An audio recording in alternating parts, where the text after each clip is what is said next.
السلام علیکم، کیا حال ہے سبھی سننے والوں کا؟ امید کرتی ہیں کہ آپ سب خیریت سے ہوں گے۔ اللہ پاک آپ سب کو اپنے حفظ و مان میں رکھے۔ جوا یا گیمبلنگ ایک ایسی لعنت ہے جسے قرآن کریم کے اندر نہ صرف گندے کام بلکہ شیطانی عمل کہہ کر اس سے دور رہنے کا حکم دیا گیا ہے۔ قرآن کریم کی سورۃ البقرہ کی آیت کے اندر ہم اگر غور کریں تو اسی آیت میں شراب اور جوے کا ذکر ایک ہی لائن کے اندر موجود ہے، جس کا مطلب ان کا انسانی دماغ پر ایفیکٹ بالکل ایک جیسا ہے، کیونکہ شراب کے اندر انسان اپنا دماغ اپنا ہوش کھو بیٹھتا ہے، جو ابھی ایک ایسی لعنت ہے جوا بھی کہ اس کے اندر بھی انسان لالچ اور مال کے چھن جانے کے ڈر سے اپنا ہوش کھو بیٹھتا ہے۔ اسے سوچنے سمجھنے کی صلاحیت کو نہ صرف کھو بیٹھتا ہے بلکہ حلال اور حرام کی تمیز کو بھی کھو بیٹھتا ہے۔ ہماری سوسائٹی کے اندر ایسے ہزاروں مثالیں موجود ہیں جن کے اندر جوئے کے دوران ایک اچھا خاصا کمانے والا نوجوان اس میں پھنس کر اپنا سارا مال خرچ کر دیتا ہے اور کنگال ہو جاتا ہے، یہاں تک کہ نشے کی نوبت تک آ گئی۔ کئی کیسز میں تو لوگ اپنی بیوی بچے اس جوئے کے اندر لگا دیتے ہیں۔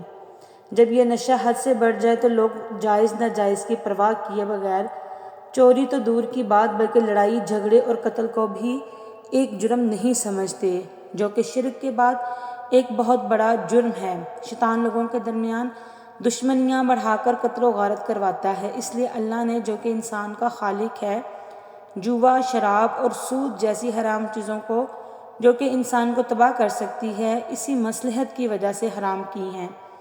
ان میں فائدے سے زیادہ نقصان ہے، اور دوسرا یہ شیطان کا ہتھیار ہے، یہ انسان کو لالچ اور نا امیدی میں ڈال کر ایمان سے دور گمراہی کی موت کی طرف لے کر جاتا ہے۔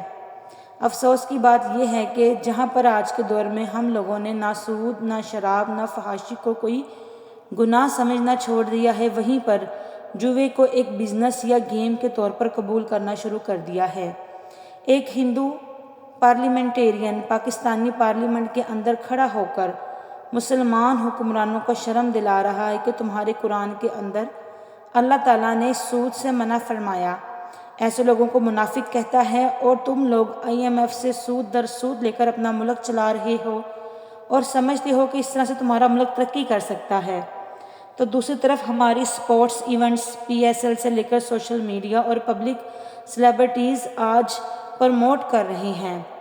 ان ایپلیکیشنز کا ٹرینڈ انڈیا پاکستان میں بہت زیادہ ہے، کیونکہ اس ملک میں بہت زیادہ ان پڑھ اور لالچی لوگ رہتے ہیں۔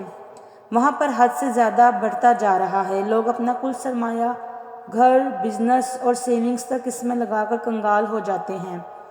ایسی ایپلیکیشن کو گیم کے نام پر پروموٹ کیا جا رہا ہے اور کہا جاتا ہے کہ آپ گیم کھیل کر یہاں پر بہت سارا پیسہ کما سکتے ہیں، بس کچھ پیسے ڈپازٹ کریں اور اسے ہزاروں لاکھوں تک پہنچا دیں گے۔ خاص طور پر ان پڑھ ٹک ٹاکرز اور لالچی میڈیا، اور خاص طور پر یوٹیوبرز جو 100 سے لے کر ہزاروں ڈالرز لے کر ان کی پروموشن کر رہے ہیں، بنا یہ سوچے سمجھے کہ ان کا تو فائدہ ہو گیا، لیکن وہ لوگ جو اس کے بہکاوے میں آ کر اپنا نقصان کر بیٹھتے ہیں، کئی زندگیاں تباہ ہوں گی، کتنے گھر اجڑ جائیں گے، اس کی ان کو کوئی پرواہ نہیں۔ بلکہ میرے خیال میں یہ اچھا ہی ہے، ایسے سو کالڈ لالچی انفلوئنسرز خود ہی ایکسپوز ہو رہے ہیں اور بتا رہے ہیں کہ وہ صرف اپنے فائدے کے لیے جو لوگ ان پر ٹرسٹ کرتے ہیں ان کا ایمان اور بھروسہ کر کے کیسے انہیں بیچ رہے ہیں۔ پاکستان میں 3 پتی جیسی جوئے کی گیم کے نام سے آپریٹ ہو رہی ہے، لوگوں کو آج تک بہت لوٹا ہے، لوگ بھی شارٹ کٹ کا راستہ اختیار کر کے راتوں رات امیر ہونا چاہتے ہیں، انہی شارٹ کٹ کی وجہ سے اپنے لاکھوں کروڑوں لٹا بیٹھتے ہیں۔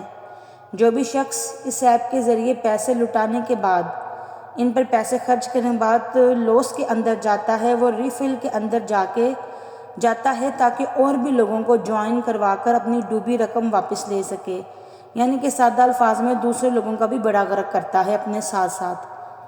پاکستان میں کچھ ہی عرصہ پہلے ایک کیس بہت ہی مشہور ہوا تھا، جس میں ایک شخص جس کا لوہے کا اپنا کاروبار تھا، اس جوئے کی گیم کا ایسا عادی بنا کہ اپنا کاروبار اور کروڑوں روپے لٹا دیے، آخر میں خودکشی اور اپنے ہی اغوا کا ڈرامہ کر کے گھر والوں سے تاوان کا پیسہ منگوایا۔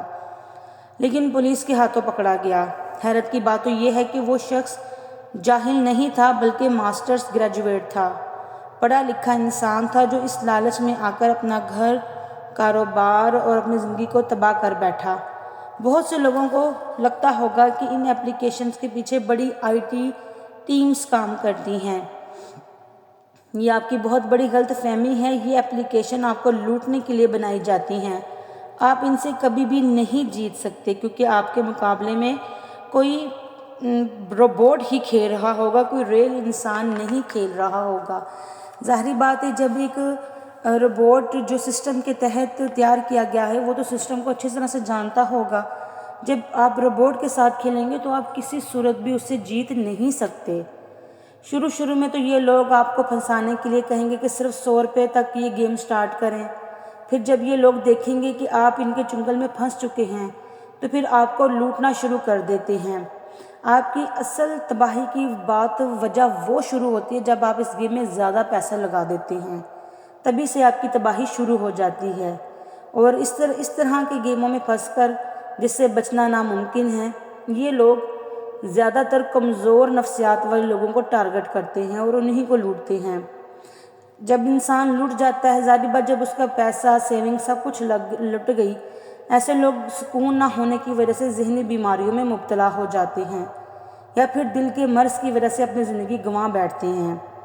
اس وقت گورنمنٹ کو چاہیے کہ اس طرح کی فراڈ جوئے کی گیمز پر سخت سے سخت کارروائی کرے، ان کو بین کروائیں۔ جوا کھیلنے والے لوگوں کے بھی علاج کروائے جائیں، ریہیب سینٹر بنائے جائیں جیسے نشہ کرنے والے لوگوں کے لیے ہوتا ہے، تاکہ یہ سوسائٹی میں واپس آ کر اپنی زندگی بہتر طریقے سے گزار سکے، کیونکہ اس ایک شخص سے پورا خاندان جڑا ہوتا ہے۔ وہ کسی کا شوہر ہوتا ہے، کسی کا بھائی ہوتا ہے، کسی کا بیٹا ہوتا ہے۔ تو ان کے لیے بھی اس طرح کے ریہیب سینٹر ہونے چاہیے جو ان کا علاج کر سکیں۔ آج کی ویڈیو اچھی لگے تو لائک اور شیئر لازمی کیجیے گا اور ہمارے چینل کو سبسکرائب کریں تاکہ ہماری ہر آنے والی نئی ویڈیو آپ تک بآسانی پہنچ سکے۔